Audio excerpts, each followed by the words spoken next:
송원재TV 시작합니다. 오는 3월 9일 대통령 선거와 함께 전국에서 5곳 국회의원 보궐선거가 함께 치러지죠. 이 부분에 대해서 국민의힘은 이 5곳 가운데 대구 중남구 빼고 4곳은 공천하기로 했습니다. 이 4곳의 공천이 조금 전에 마무리가 됐습니다. 가장 관심이 큰 서울 종로 최재형 전 감사원장을 전략 공천하는 것으로 결정을 했습니다. 나머지 3곳은 이제 여론조사 경선을 거쳤는데 서울 서초갑은 조은희 전 구청장, 조은희 구청장의 경우에는 하도 그 서초구에서 지역에서 굉장히 인기가 좋았기 때문에 정말 또 똑부러지게 서울 지역 25개 구청장 가운데 유일한 국민의힘 구청장 아닙니까?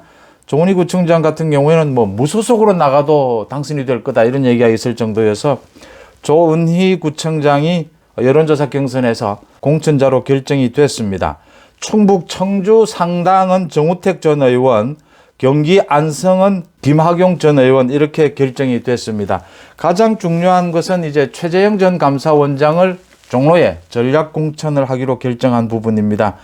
최재형 전 감사원장과 원희룡 본부장을 놓고 막판까지 고민을 했는데 윤석열 후보가 최재형 감사원장의 손을 잡았다 이렇게 보입니다. 그러니까 지금 오늘 문제가 가장 크게 불거졌는데 문재인 대통령이 윤석열 후보에 대해서 직접적으로 정면 충돌, 정면 승부를 하고 나섰다라고 하는 부분입니다.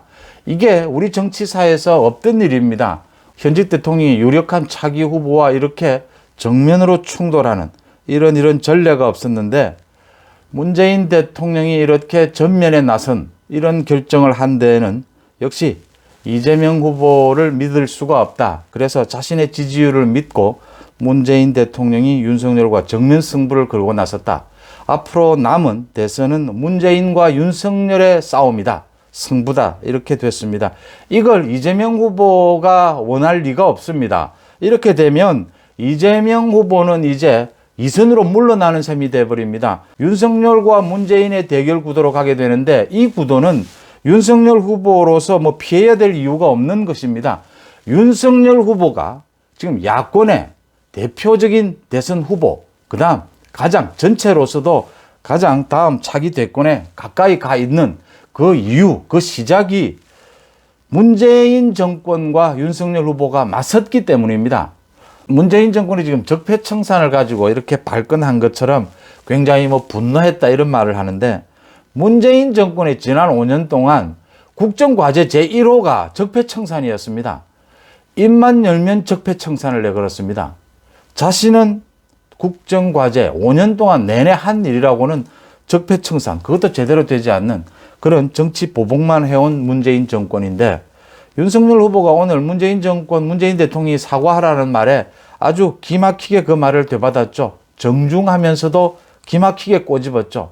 문재인 대통령이 한 말 그대로 꼬집었습니다. 윤석열 검찰총장을 임명하는 자리에서 법과 원칙에 따라서 살아있는 권력에 대해서도 엄정하게 수사하라 라는 게 문재인 대통령의 당시에 당부였죠. 윤석열 후보는 그대로 문재인 대통령의 당부, 문재인 대통령의 지시대로 살아있는 권력, 조국에 대해서부터 수사를 하기 시작했습니다. 그 다음 문재인 대통령의 권력형 비리라고 할 수 있는 송철호 울산시장 사건, 월성 원전 사건, 김학의 사건 모두에 대해서 윤석열 후보가 정확하게 수사를 하겠다라고 나섰던 겁니다. 라임 옵티머스 사건.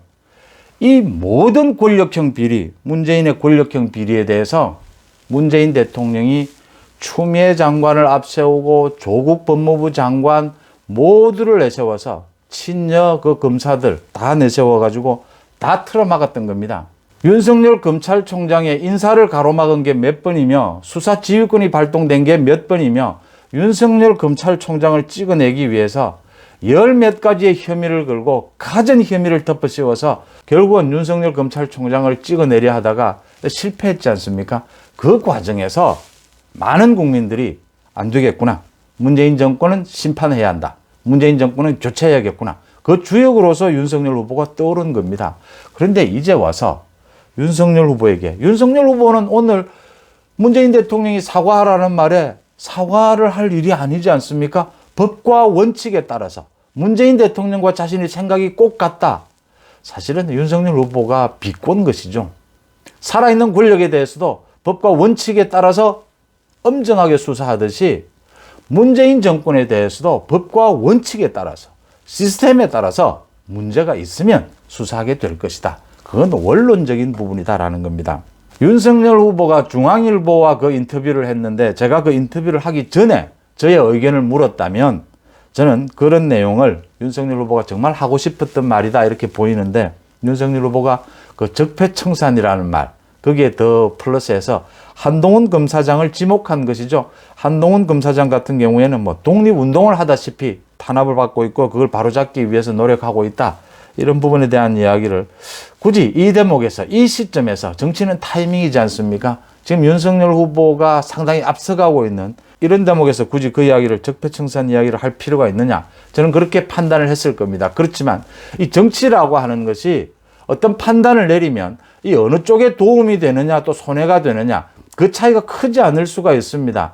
크지 않지만 거기에 대해서 일이 있기 전에는 판단하지만 윤석열 후보가 자신이 정말 하고 싶었던 말 적폐청산에 문재인 정권은 적폐청산으로 시작해서 적폐청산으로 끝난 정권입니다. 문재인 정권은 적폐청산을 정치 보복으로 했지만 윤석열 후보의 지금 하고 싶은 말은 자신은 적폐청산을 시스템에 의해서 법과 원칙에 의해서 하겠다라는 그 말을 하고 있는 겁니다. 그러니까 문재인 대통령이 부끄러워진 것이죠. 고개를 못 들게 되는 것이죠, 사실은. 그러니까 분노했느니 하면서 이제 자신이 직접 나서서 이제 뒤에서 여러 가지 조직선거, 뭐 여러 가지 선거 운동 과정에서의 부정선거, 뭐 이런 것들을 획책하지 않고 아예 자기가 직접 나선 겁니다, 이제 선거판에. 27일 남은 이 선거판에 문재인 대통령이, 현직 대통령이 직접 나선 겁니다. 문재인 대통령이 윤석열 후보를 이길 수 있겠습니까? 간단하게. 법과 원칙에 따라서 제대로 판단해보자 라고 하는 것이 윤석열 후보의 뜻입니다. 자신은 관여하지 않겠다. 이 말은 문재인 대통령처럼 그렇게 정치 보복하지 않겠다라는 겁니다. 자신은 정치 보복하지 않겠다. 우리가 갖고 있는 사법 시스템에 의해서 법과 원칙에 따라서만 한번 점검해보자.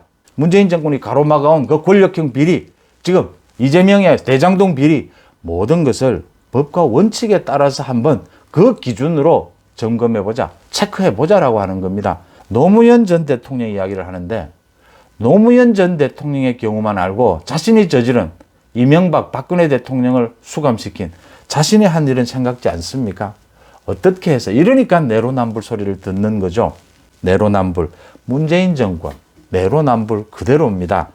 그래서 윤석열 후보가 최재형 전 감사원장을 종로에 공천했다 이렇게 봅니다. 문재인 정권이 대통령의 권력으로 틀어막은 권력형 비리 가장 대표적인 세 가지가 송철호 울산시장 사건, 월성 원전 사건, 김학의 사건 아닙니까? 이 세 사건 중에 가장 중요한 게 월성 원전 사건 아닙니까? 이걸 제대로 감사해낸 사람이 최재형 감사원장입니다. 그 집권 여당의 집요한 방해, 청와대의 그 집요한 견제 방해를 뚫고 최재형 감사원장이 무려 1년 7개월에 걸친 감사기간 동안 이 월성 원전 사건을 감사를 제대로 해내서 그걸 검찰에 넘겨서 검찰에 윤석열 검찰총장이 그걸 받아서 수사에 착수했던 겁니다. 그런 월성 원전에 대해서 수사하는 이 윤석열과 최재형을 문재인 정권이 찍어낸 것 아닙니까? 이 문재인 정권이 잘라낸 것 아닙니까? 문재인 정권의 폭정에 가장 희생이 됐고 가장 맞선, 가장 정면으로 온몸으로 맞선 사람, 대표적인 사람이 윤석열과 최재형이었다. 그래서 윤석열 후보가 최재형 전 감사원장을 종로에 전략 공천하면서 최재형과 손잡고 문재인을 포위했다 이렇게 보입니다.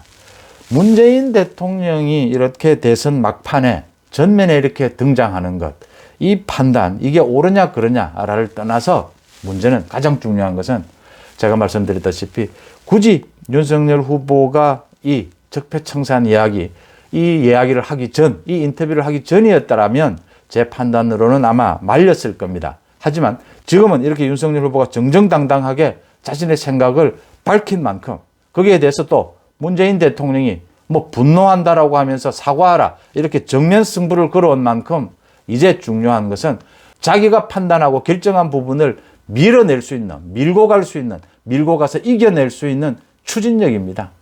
이제는 윤석열 후보가 문재인과 정면 충돌해서 맞섰다. 이제 이재명은 2선으로 물러났다. 중요한 사람이 아니다. 김혜경 비리로만으로도 이재명은 이제 더 이상 대선 국면에서 크게 존재감이 없다 이렇게 보이는 겁니다.